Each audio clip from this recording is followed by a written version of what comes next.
长，好强！你可真不要老脸！居然大天，你这丑话，我金鹿王必定在场。来与我比划比划！呼呼，炸头儿！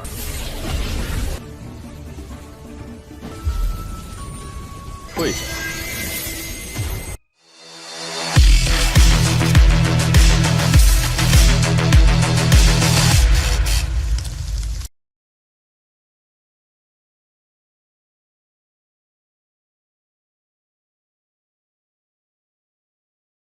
！Halo semuanya, selamat datang di Ruang Sinema. Bagaimana kabar kalian semua? Semoga selalu sehat dan baik-baik saja. Sesuai jadwal, jadi pada hari ini kita akan kembali melanjutkan series Donghua Supreme God Emperor episode terbaru, yang mana ini adalah episode yang ke-495. Bagi yang mau bergabung dengan series ini, kita sudah sediakan playlistnya. Jadi kalian bisa dengan mudah mencari di mana episode awal dari series ini. Sebelum kita mulai episode terbarunya, kita akan melihat dulu apa saja yang telah terjadi pada episode sebelumnya, tepatnya pada episode 494. Kemarin, 5 pemimpin sekte utama telah berhasil memberikan tekanan kepada Huo Xingjin. Karena jika dia mati di sini, maka sudah jelas istana 5 elemen juga akan musnah. Hanya saja, Huo Xingjin tidak ada niatan untuk mati secepat itu. Sebuah formasi besar pun telah Huo Xingjin ciptakan, yang mana dengan formasi ini dirinya bisa dengan mudah melakukan penyerapan terhadap kekuatan dan juga teknik yang mereka miliki.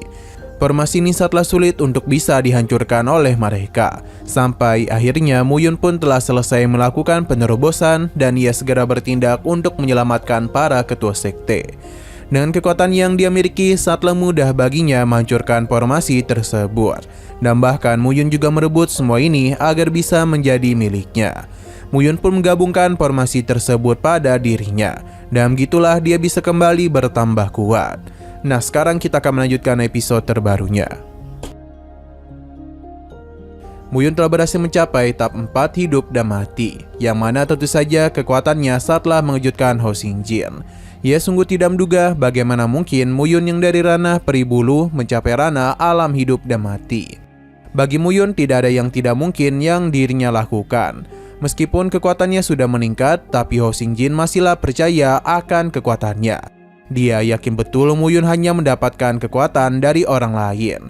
Ini semua tidaklah mungkin bisa menandingi dirinya. Sebuah serangan pun langsung saja dirinya lancarkan kepada Mu Yun.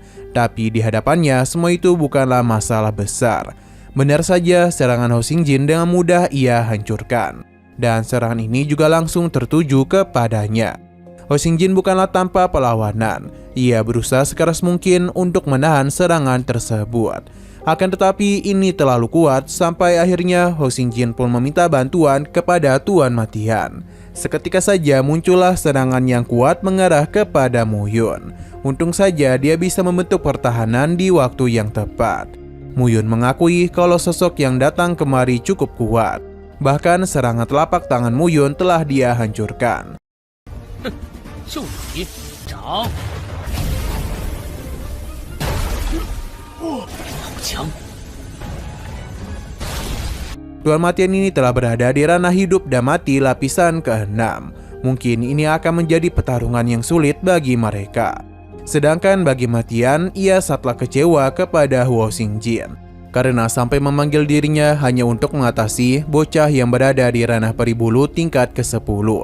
Kedatangannya tentu saja membuat semua orang terkejut. Huo Xingjin meminta Matian untuk berhati-hati kepada Mu Yun. Sebab ada yang aneh pada dirinya. Bahkan para murid jenis mereka telah mati di tangan Mu Yun. Tapi Matian menganggap Huo Xingjin tidaklah perlu mengkhawatirkannya, karena dia yakin Mu Yun dapat dia kalahkan.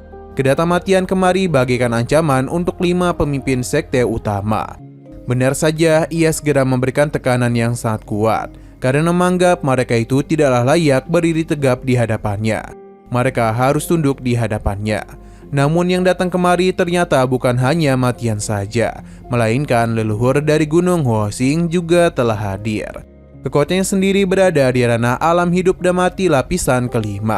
Matian tahu betul kalau bukan dia saja yang datang kemari.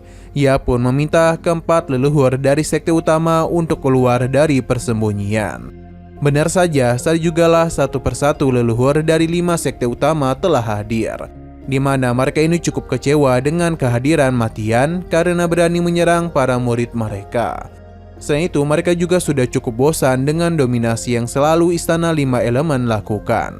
Pada akhirnya, seluruh leluhur dari 5 sekte utama pun telah menampakkan wujudnya. Para ketua sekte dan para murid segera memberikan hormat kepadanya. 你可真不要老脸！居然那天你这臭话，我金罗王必定在场。来与我比划比划。呼呼，炸着玩儿。 Sedangkan Mu Yun mengakui kalau para leluhur ini memiliki kekuatan yang cukup menjanjikan.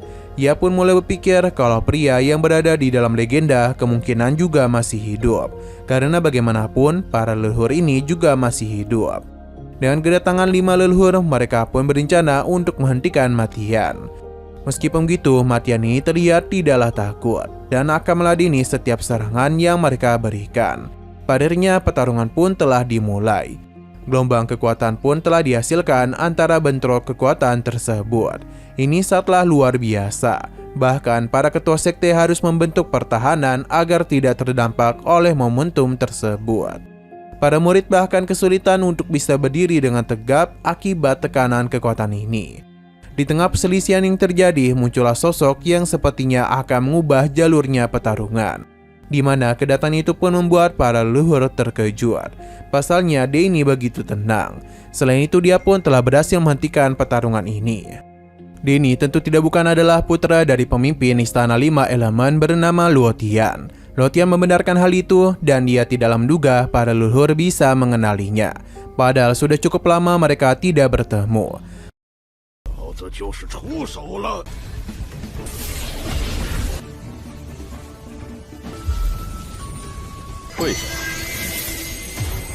Alasan Luo Tian datang kemari adalah untuk menyudahi perselisihan daripada harus memakan banyak korban lagi.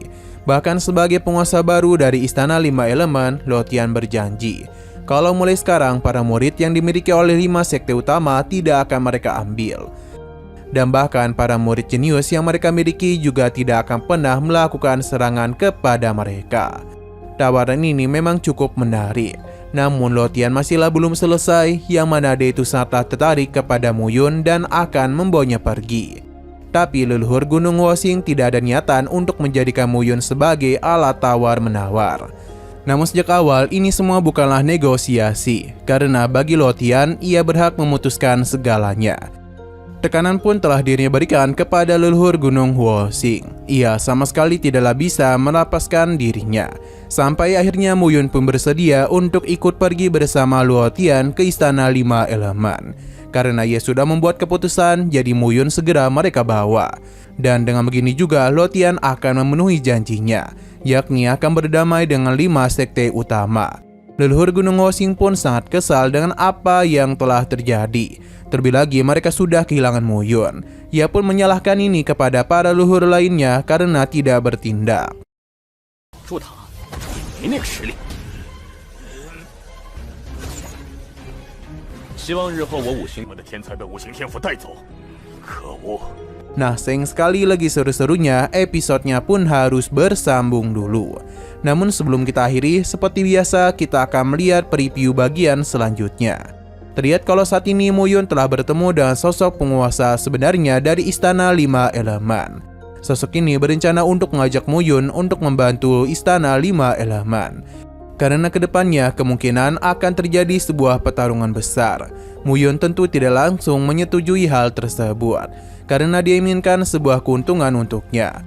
Pemimpin Istana 5 Elemen awalnya menjanjikan sebuah kekuasaan kepada Mu Yun. Tapi dia tidaklah terlalu tertarik akan hal itu, karena yang Mu Yun inginkan hanyalah arai teleportasi milik mereka. 世界的实力也就越来越强。参加百界大战同样是有死，好处就是你不用死。事成之后接近五行。 Oke, sekian dulu pada video kali ini. Untuk video selanjutnya akan segera hadir. Jadi bagi kalian yang ingin mengikuti series ini, langsung saja klik subscribe dan aktifkan loncengnya. Terima kasih yang sudah menonton video sampai habis. Jika kalian suka pada video ini, klik like dan share ke teman-teman kalian tentang channel ini. Dan ditunggu aja kelanjutannya. Oke, sampai jumpa di video selanjutnya.